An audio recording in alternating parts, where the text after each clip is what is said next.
Tudo bem? Hoje, na nossa aula de didática, nós vamos falar a diferença entre planejamento e plano, tá? Que são duas coisas diferentes, porém complementares, tá? Então, vamos lá.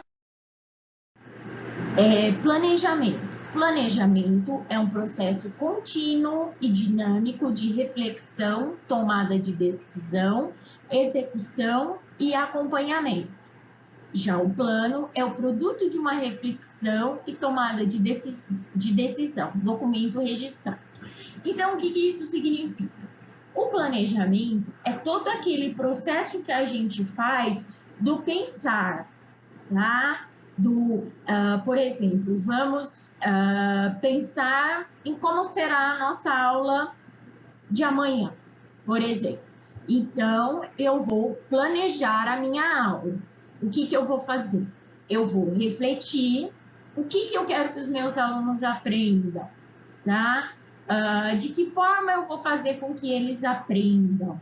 Então, há uma tomada de decisão. Eu vou refletir, tomar decisões e eu vou fazer a execução.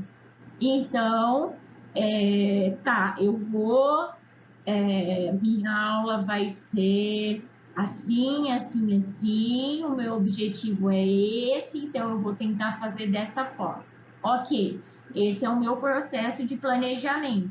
Aí é necessário que eu coloque isso que está aqui na minha cabeça no papel, tá? Então, esse produto que é o plano, nesse caso que a gente está falando, se a gente estava refletindo sobre a nossa aula, a gente vai pôr no papel, é o plano de aula. Então, ali no papel, eu vou registrar como vai ser esse plano de aula. Então, esse registro, tá? Esse produto dessa minha reflexão, eu fui lá, eu refleti, eu pensei, eu planejei. Esse registro que eu coloco no papel é o plano, tá? Vou repetir mais uma vez, para ficar bem claro. Então, o planejamento é algo que acontece na minha cabeça, é todo um processo de organização, de reflexão que eu tenho. O colocar isso no papel é o plano. Então, no papel, aquele documento registrado físico daqueles meus pensamentos é o plano. Então, o plano é o papel, o planejamento é o meu processo de reflexão. Eu penso, eu planejo e eu coloco no papel que é o meu plano. Ok? Qualquer dúvida, depois vocês me mandam que eu esclareço, tá? Então, existem níveis de planejamento no nosso sistema educacional, porque não adianta só o professor aqui, ele com ele mesmo, e planejar a aula dele. Existe todo um planejamento maior de todo um sistema de educação. Então, há o planejamento do sistema de educação, que é aquele que está lá em cima, tá? É o de maior abrangência, correspondendo ao planejamento que é feito em nível nacional, estadual ou municipal, tá? Então, é aquele planejamento que está lá superior. Aí nós temos o planejamento da escola, tá? O planejamento da escola, ele está abaixo do planejamento do sistema educacional, mas um está ligado no outro. Tá? Esses planejamentos, eles são feitos tendo base uns nos outros.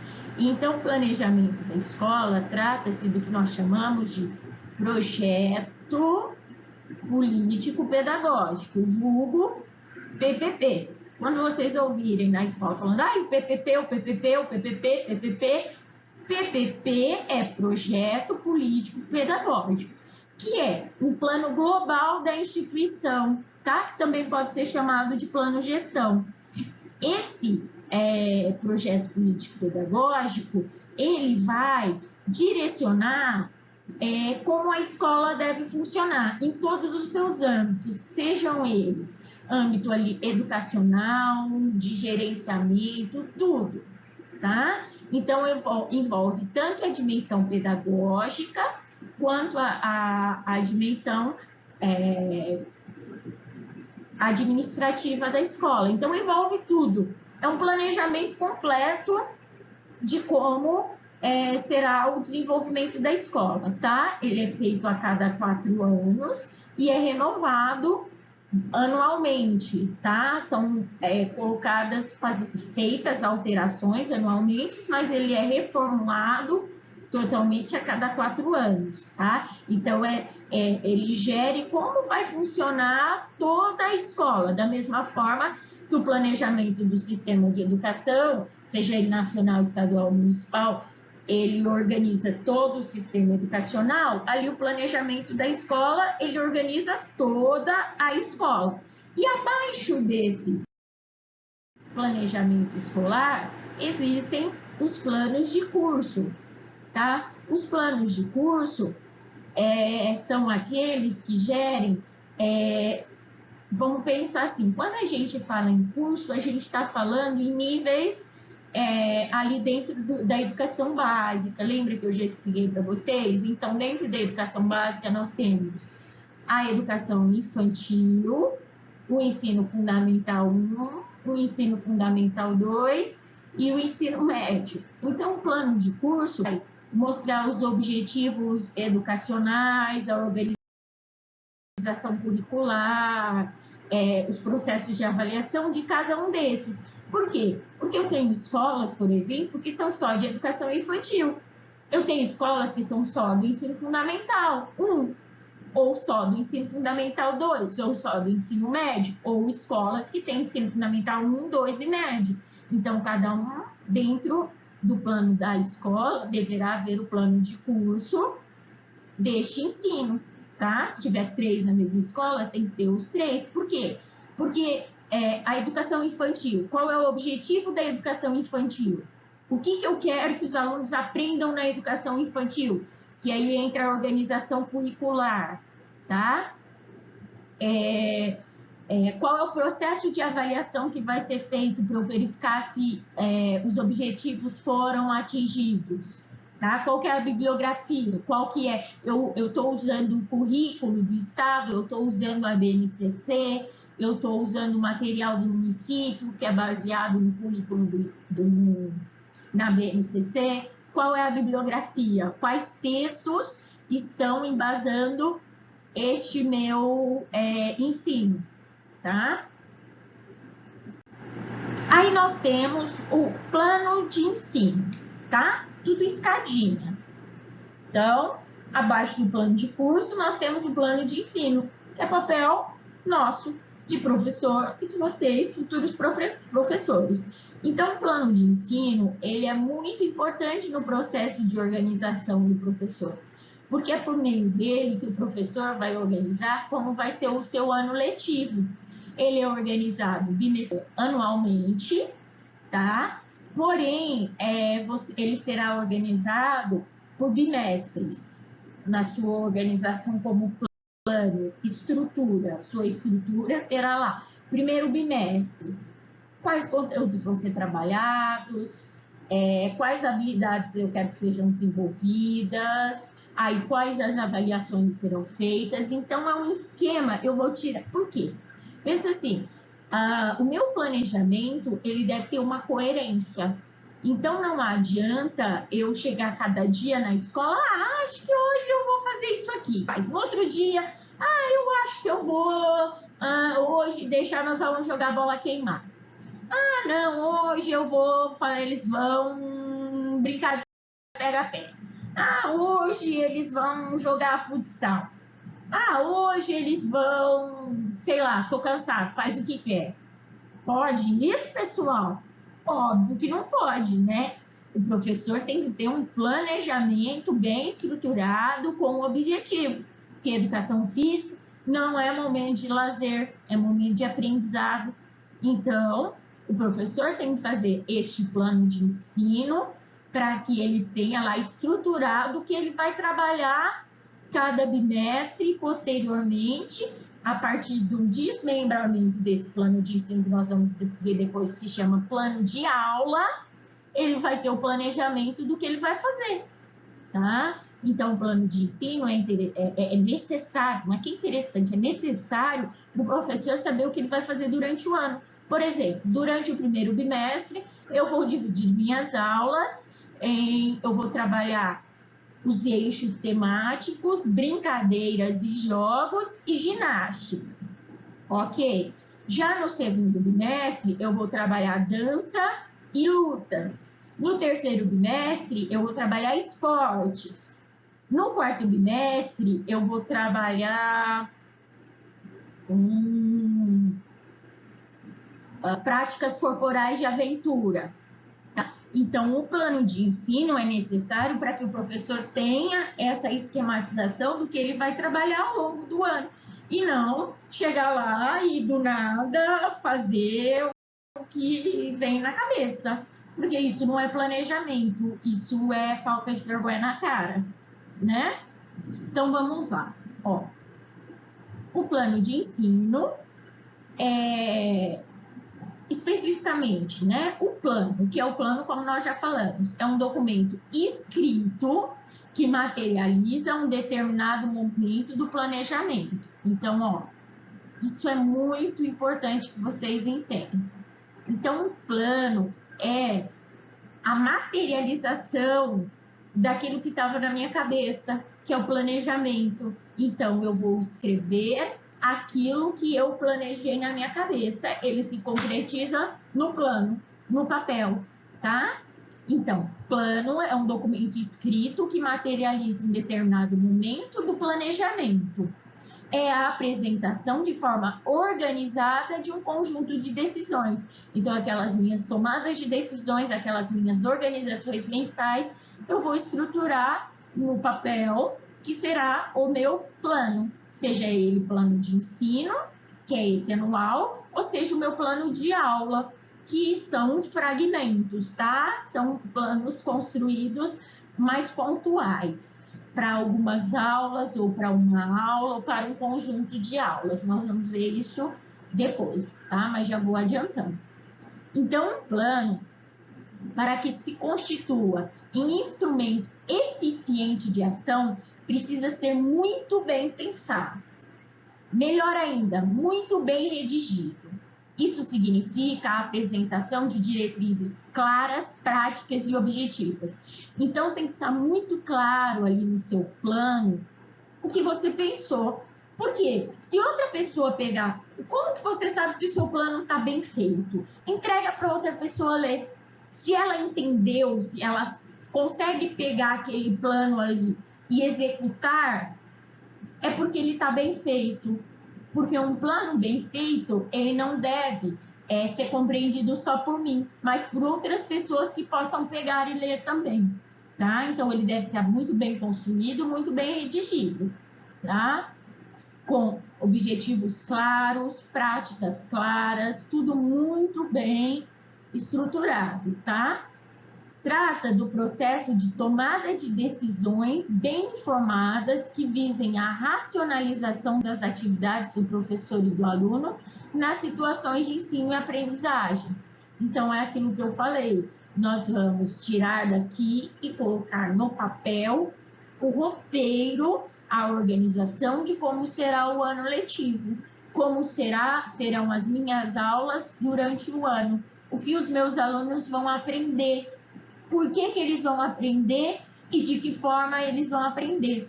Porque a gente só está na escola por causa dos nossos alunos. É para eles que a gente levanta todo dia e vai para a escola. Então, nós temos que honrar o nosso trabalho e se planejar bem e dar boas aulas, tá? Então, ele é elaborado por disciplina e série. No caso de nós, como somos de educação física, nós vamos fazer um plano de ensino de educação física para cada série que a gente for trabalhar. Porque nós não vamos trabalhar a mesma coisa em todas as séries. Óbvio, o sexto ano, o sétimo, o oitavo, o nono, o primeiro, o segundo, o terceiro, cada um tem um tipo de aprendizado que deve ter, tá? Eu não vou chegar lá e jogar a bola e deixar eles fazerem o que eles querem. Isso é óbvio, tá? Tem como referência as propostas curriculares, os parâmetros curriculares, ou, como está agora, né, foi implantada a BNCC, que é a Base Nacional Comum Curricular. Então, o nosso planejamento, ele não vai vir assim de uma iluminação que vai vir na nossa cabeça e aí você resolve o que você vai fazer aqui. Não, ele tem que ter um embasamento teórico. Existem pessoas que estudaram muito, que construíram esse documento, que é a BNCC, que são as propostas curriculares dos estados, que tem essa organização do que deve ser trabalhado em cada série. Então, é isso que nós vamos seguir, tá? A gente já tem um roteiro, que são esses documentos maiores. A partir desse roteiro, a gente vai construir o nosso planejamento ali na escola. Por quê? Porque cada escola tem uma peculiaridade, cada sala tem uma peculiaridade, então o meu planejamento deve ser feito e pensado de acordo com a minha sala, de acordo com as minhas turmas da minha escola, tá? É um processo intencional, isto é, orientado por objetivos a serem alcançados por seus participantes. Então, repetindo aquilo que eu falei, a minha aula tem que ter uma intenção. Por que eu vou passar esse conteúdo para os meus alunos? Por que eu vou usar essa metodologia, essa forma de ensinar, tá? Então, a aprendizagem é um processo intencional. Então, eu sempre, ao planejar a minha aula, eu tenho que pensar, a primeira coisa que eu tenho que pensar, o que eu quero que os meus alunos aprendam. É a partir daí que eu vou fazer toda a construção, tá? Então, interessa esse processo que os alunos consigam aprender bem o que se propõe, através da organização de condições apropriadas. Então, o meu planejamento deve estar bem feito, eu devo ter construído o meu plano, papel, plano, planejamento que está aqui, tá? Eu devo ter construído o meu plano de uma forma clara, bem feita, de forma que ele possa realmente ser executado e bem executado, porque é isso que vai dar condição para que os meus alunos aprendam, tá? Então, devem ser pensados aspectos como, durante o meu planejamento, lembra planejamento, o ato de reflexão. Então, eu devo pensar na definição de objetivos. Os objetivos, o que eu quero que o meu aluno aprenda? O que é para o meu aluno aprender? Esse é o objetivo, tá? A seleção de conteúdos. Então, eu tenho lá um objetivo. Eu quero que o meu aluno desenvolva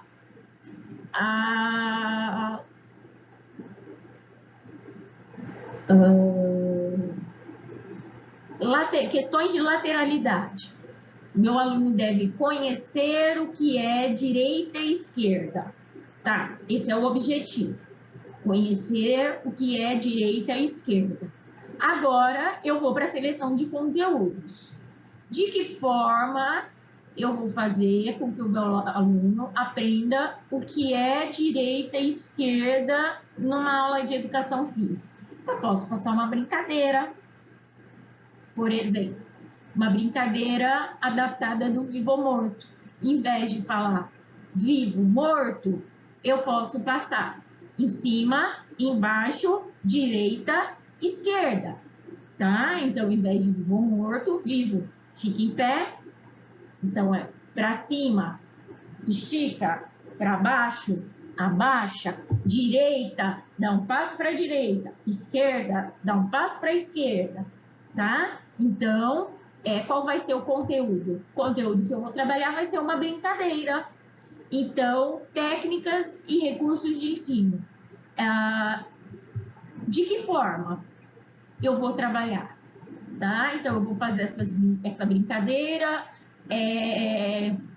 De que forma eu vou desenvolver essa brincadeira? onde eu vou desenvolver essa brincadeira, o que eu preciso para desenvolver essa brincadeira, em questões de local, de materiais, tá? A organização do processo de avaliação e a escolha das técnicas avaliativas. Então, como é que eu vou saber se o meu aluno aprendeu? Isso é avaliação. A avaliação é eu saber se o meu aluno aprendeu aquilo que ele desenvolveu aquele objetivo proposto. Lembra o objetivo proposto? O objetivo proposto era conhecer direita e esquerda. Será que agora ele conhece direita e esquerda? Então, como eu vou avaliar isso? Eu posso pôr em outro contexto, uma outra atividade, utilizando direita e esquerda, para verificar se ele aprendeu. Ou eu posso só observar, a partir de observação, e ver se ele aprendeu o que é direita e esquerda. Eu posso fazer uma chamadinha oral, né? Vamos lá, levanta a mão direita, esquerda, esquerda, direita, direita, direita, esquerda, esquerda. Tá? Então, tem várias formas. A minha avaliação se dará de acordo com o meu objetivo, tá? O meu objetivo é que vai falar como eu vou avaliar, porque eu tenho que saber se esse objetivo foi desenvolvido. Por isso, eu avalio, tá? E o planejamento de curso de aulas, que é esse planejamento de como serão as aulas, que está dentro do plano de ensino. Então, o plano de ensino é algo mais amplo e o plano de aula está ali dentro, tá? Então, eu tenho um plano de ensino e dentro desse meu plano de ensino, eu vou ter os meus planos de aula. Então, o plano de ensino, ele está lá, feito para o ano. Dentro dele, eu vou construir...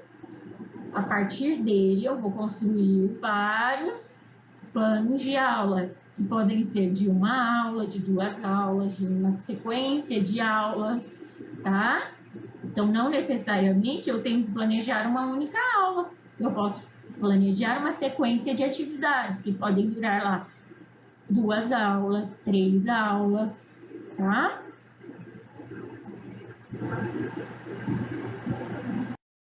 Então, dentro desse meu planejamento, né, dessa construção do meu plano de ensino, deve haver o diagnóstico.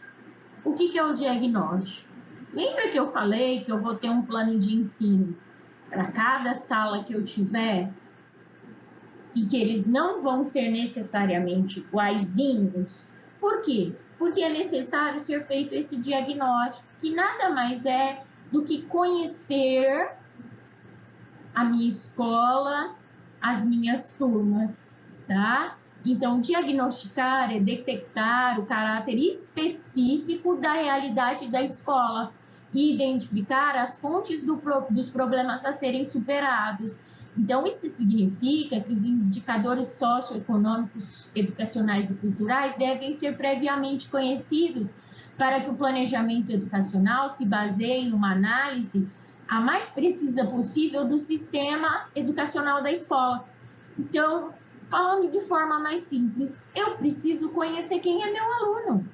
Eu preciso conhecer quem é a minha escola. Onde é que eu estou? Que escola é essa? Que bairro ela fica? Qual é a realidade desses alunos que a frequentam?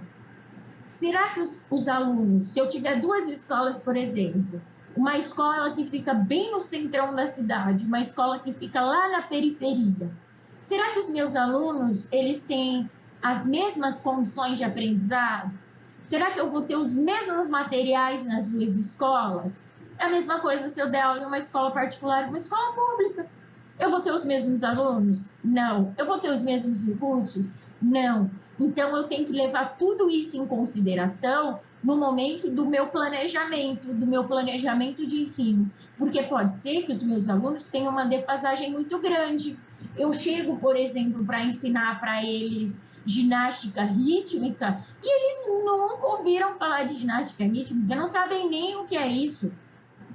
Então, eu tenho que fazer toda uma recuperação, uma retomada de conteúdos utilizar diferentes abordagens para que eles possam aprender, tá? Então, o conhecimento da minha realidade ali, da minha escola, dos meus alunos, são muito importantes, porque, por exemplo, eu posso ter uma sala dentro da mesma escola, que a maioria dos meus alunos já viram uma prova de atletismo. E na outra sala, da mesma série, 2/6 anos, vamos colocar. Na outra série, ninguém nunca viu, não faz ideia. E aí, estão da mesma série. Eu posso trabalhar da mesma forma com as duas? Não, porque cada uma tem a sua individualidade. Então, isso tem que ser pensado ao fazer o meu planejamento de ensino e, mais especificamente, ao fazer o meu plano de aula, tá? O meu plano de ensino e, posteriormente, o meu plano de aula, que é lá onde eu vou fazer todas as diferenciações, tá? Então, o diagnóstico tem o objetivo de reunir dados e informações suficientes, a análise da qual resulta o estabelecimento de um plano de ação. O meu plano de ação é o que eu vou fazer, que é o meu plano de ensino, é o meu plano de aula, tá? Então, quando eu estou, é de extrema importância, tá?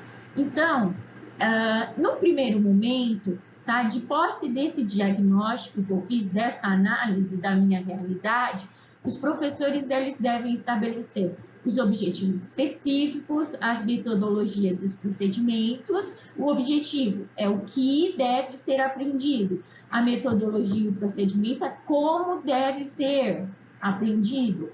Selecionar e articular as sequências dos conteúdos. Quais conteúdos serão trabalhados? Em que ordem? Tá? Por isso que a gente tem aquele documento maior, que é a BNCC ou o Currículo do Estado, para nos amparar, tá? Para que a gente possa ter um norte de como fazer o nosso planejamento. Os recursos didáticos que serão utilizados e a forma de avaliação. Tudo isso a gente tem que estruturar, né? Quais materiais eu vou ter ali para utilizar. Não adianta eu montar uma aula em que vou fazer uma corrida numa pista de atletismo, vamos fazer salto em altura com equipamentos profissionais. Ué, eu não tenho nada disso, como é que eu vou planejar fazer isso? Você vai adaptar a sua realidade ao que você tem aí na sua escola, no seu meio, tá? Vai ser trabalhado? Vai, só que de outra forma, tá? E como eu vou avaliar? Como eu vou verificar se os meus alunos realmente aprenderam, realmente desenvolveram aqueles objetivos que foram propostos, tá? Então, no segundo momento, a articulação dos planos de ensino. Enfoque no plano de ensino por série. Então, cada professor vai ter o seu plano de ensino. Vai ter o plano de ensino do professor de português, de matemática, do história, de geografia, o nosso de educação física, todos vão ter, tá? Então, é interessante que haja esse trabalho articulado para a gente conhecer o que os outros professores estão trabalhando também, tá? Para que esse trabalho interdisciplinar possa acontecer. Acontece sempre? Não, não acontece, tá? Normalmente, o que acontece é cada professor fazer o seu individual e boa, ninguém conhece de ninguém. Infelizmente, porque se houvesse um planejamento articulado, se houvesse este trabalho interdisciplinar, seria muito mais vantajoso para o aprendizado do aluno. Por exemplo, o professor de educação física, ao trabalhar ali, por exemplo, como funciona o movimento humano, e o professor de ciências, se estivesse trabalhando o corpo humano, seria feito um paralelo muito legal. Você, professor de educação física, junto com o professor de ciências, mostrando o que são os músculos, o que são os ossos, o que é o sistema esquelético, o sistema muscular, o sistema respiratório, o que são articulações, e depois levando isso para a prática. Vamos lá, vamos fazer determinado movimento. Vamos jogar uma partida de vôlei. Qual articulação eu estou usando principalmente no bloqueio, no saque, na manchete? Então, é trazer aquilo que a gente vê na teoria para a prática. Mesmo não trabalhando com professor de ciências, a gente faz isso e a gente deve fazer isso, tá? Então, seria melhor se tivesse um professor de ciências trabalhando ali, os dois trabalhando aqueles conteúdos mais com abordagem diferente? Seria, porém nem sempre isso é possível, tá? Mas se for possível, ótimo. Se não for, a gente trabalha da nossa forma, tá? Então, por hoje é só, pessoal. Na próxima aula, nós vamos entender um pouquinho mais como é a estrutura do plano de ensino e a estrutura do plano de aula. E, posteriormente, vamos fazer a construção dos nossos planos, tá? Então, até semana que vem. Se cuidem, lavem bem as mãos. Quem puder ficar em casa, fique em casa e assistam a minha aula, tá, pessoal?